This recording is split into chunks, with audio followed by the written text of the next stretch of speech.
जहाँ का नरेंद्र मोदी, मैं गुजरात से आया हूँ जहाँ मैं फिल्मों का पुराना स्टार संजीव कुमार। हम कहा बापू आसाराम कौन लखनऊ का था। नीरज पांडे ने कहा इतने हमारे पिताजी टंकी में कूदते थे, टोटी से निकलते थे। एक बार जोरदार तालियां बजाइए नीरज पांडे के लिए। पत्नी को दाएं बैठाएं कि बाएं बैठाएं? उसने कहा अभी चाहे जहां बैठाओ, बाद में खोपड़ी पे बैठेगी। तो नारियों का इतना ज्यादा उठा। हमारी फ्लाइट छूट गई तो हम कहा चलो लखनऊ ही पढ़ देते, क्या दिक्कत।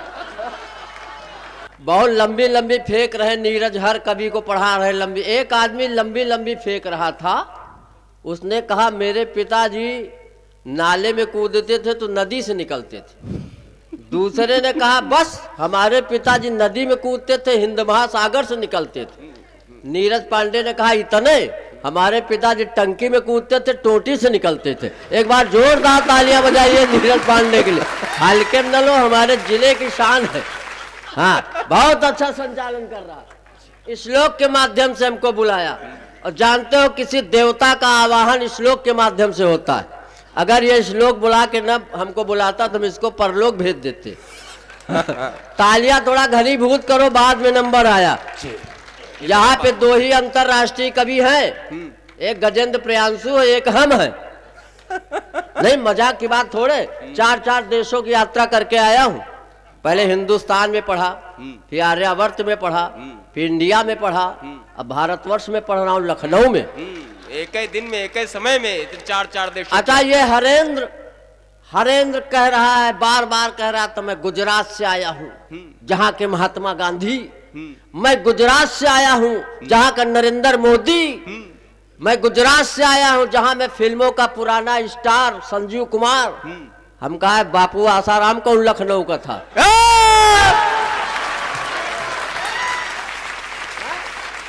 इतनी बड़ाई क्यों कर रहे हो भाई गुजरात की? आनंदीबेन पटेल, अरे क्या गजब के फूल मालाएं झोंक रहे हो। अद्भुत कवि है भाई चेतराम जी गुरु, बहुत अच्छा। अब 4 पंक्तियां तुम्हारे ऊपर ही चढ़ा रहा हूं। जिसको देखो मास्क लगाए घूम रहा है, जिसको देखो सैनिटाइज, जिसको देखो वैक्सीन। ज्ञानी जी तो मास्क लगा के बोल रहे थे, तो हमने कहा मास्क लगा के काहे माइक में बोल रहे हो? तो बोले आवाज छन के निकलती। देखो हम मास्क उतार दिए, हम कोरोना से नहीं डरते, कोरोना वायरस से बिल्कुल नहीं डरते। क्यों नहीं डरते? 4 पंक्तियां झोंक रहा हूं, चेतराम जी बर्दाश्त करो। कि काश मेरा भी रूप सलोना हो जाए। संभालो, काश, बहुत खतरनाक पंक्तियां, होली का माहौल। ठीक से बैठो। काश मेरा भी रूप सलोना हो जाए, किसी की नजरों का जादू टोना हो जाए, और मैं चेतराम की बीबी को गले लगा लूं, भले हमको कोरोना हो जाए। देखो भैया, हम एकदम सीधी बात करते।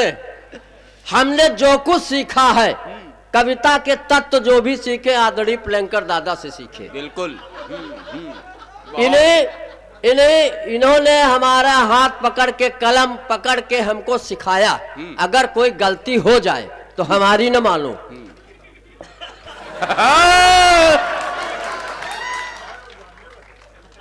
पुलिस की बात तो दादा बिल्कुल न करो। पुलिस, अरे पुलिस को आप हल्के में ले रहे हो क्या? हमने क्लास में एक दिन बच्चे से पूछ लिया कि महाभारत क्यों हुआ था। उसने कहा महाभारत द्रौपदी के कारण हुआ। द्रौपदी ने कहा कि महाभारत में, द्रौपदी ने कहा था कि अंधों के अंधे होते, इसलिए महाभारत हुआ। एक लड़के ने क्लास में कहा नहीं गुरुजी, महाभारत दुर्योधन के कारण हुआ। दुर्योधन बहुत जिद्दी था, वो कृष्ण के समझाने पे भी नहीं माना, उसने कहा युद्ध ही होगा।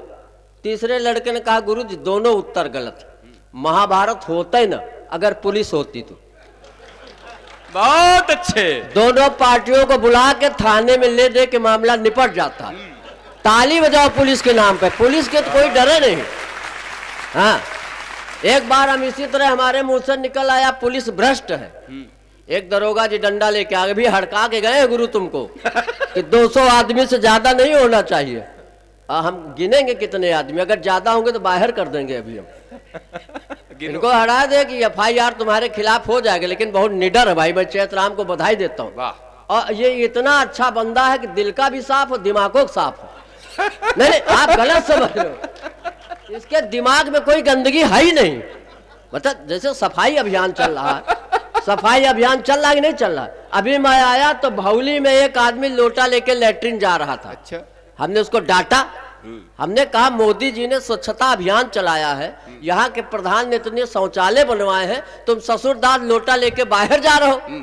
उसने कहा तुम अपना काम करो, विपक्ष में है। तो हम कहा यार ऐसा विपक्ष कौन काम कर, तुम लोटा लेके बाहर जा रहे हो। तो विरोध है, लोग अपने अपने ढंग से विरोध करते हैं। अभी एहसास आया बेचारा गुदास से आ रहा है, इसके पास छुट्टे नहीं थे, तो इसने हमसे कहा कि नरकंकाल हमको 500 के छुट्टे दे दो। हमारे पास जो थे हमने गिन के दिया। इसने गिना, कहा गुरु ये तो 130 है, 370 कहाँ। हम कहा वो खत्म है, उसको ना मांगो। तालियां बजाना तो जोरदार बजाओ। ये हल्के क्या बात है भाई। अतुल वाजपेयी वो नाम है जिसने राम पे लिख दिया है, और मैथिली शरण गुप्त जी ने कहीं लिखा है कि राम तुम्हारा चरित्र स्वयं काव्य है, कोई कवि बन जाए सहज संभाव्य है। तो राम पे जिसकी कलम चल गई वो जो है पूरे विश्व स्तर पे विख्यात हो जाता है। लेकिन कठिनाई यह है, कितना कठिन राम पे इन्होंने लिखा है कि हमको हिंदी शब्दकोश लेके उसका अर्थ समझना पड़ा। 17 दिन लग गए। एक बार अतुल वाजपेयी के सम्मान में तालियां हो जाए। गजल के लिए पुकारा गया है, सास को बेचारे ओज पढ़ के चले गए। नहीं, इनकलाबी गजल। द्रौपदी उठो कृष्ण नहीं आएंगे, काहे नहीं आएंगे। सीता राम नहीं आएंगे, अरे राम नहीं आएंगे, राम के बिना सीता का कोई अस्तित्व नहीं है। सीता के बिना राम को कोई, ऐसा न कहो। नारियों का जागरण ठीक है, लेकिन इतना न जगाओ कि वो हम लोगों से एकदम। हमारी शादी हो रही थी दोबारा, नहीं, शादी जब हमारी पहली बार हुई तो पंडित से हमने पूछा कि ये बताओ पंडित जी, पत्नी को दाएं बैठाएं कि बाएं बैठाएं। उसने कहा अभी चाहे जहां बैठाओ, बाद में खोपड़ी पे बैठेगी। तो नारियों का इतना ज्यादा उत्थान क्यों कर रहे हैं। दादा प्रियंकर जी की अध्यक्षता को प्रणाम करता हूँ। अब हाँ बिल्कुल प्रणाम करता हूँ। बड़ी देर लगा दी। जिनकी अध्यक्षता में हम लोग गौरवशाली काव्य पाठ कर रहे हैं जी। अगर लग रहा है तो एक बार तालियां बजाओ। बहुत अच्छा।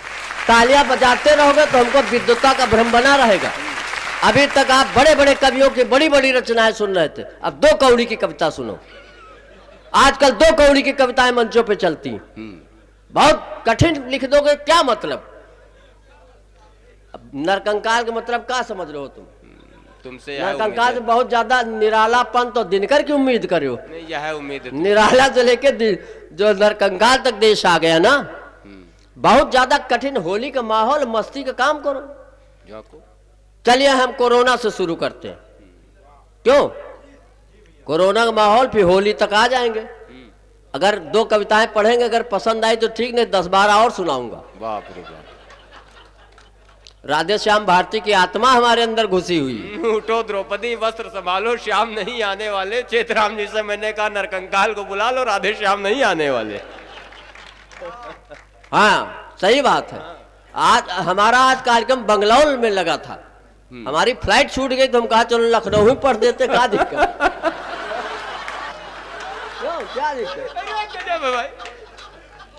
नहीं, इतने हल्के में जो ले रहे हो ना आप लोग, बहुत गलत।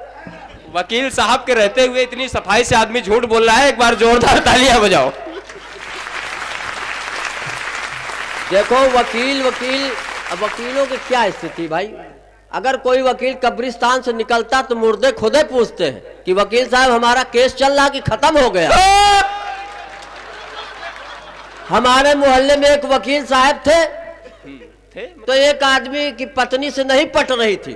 वकील साहब के पास गया, कहा वकील साहब ये बताओ, हमको पत्नी से तलाक लेना, खर्चा बताओ। तो यही वकील साहब थे, इन्होंने कहा 25,000 रुपया लेके कल शाम को हमारे घर आओ। जब 25,000 रुपया लेके इनके घर गया तो देखा है खुदे बर्तन मांज रहे थे। अच्छा, फिल्मों के भी बड़े शौकीन हैं। एक दिन पत्नी को इन्होंने फिल्म रांझना दिखा दिया। जब फिल्म रांझना दिखा दिया तो पत्नी जब रांझना देख के आई तो बोली मेरे रांझना बर्तन सारे मांझना। तालियां बजाओ, वकील जहां के होंगे वहां के होंगे।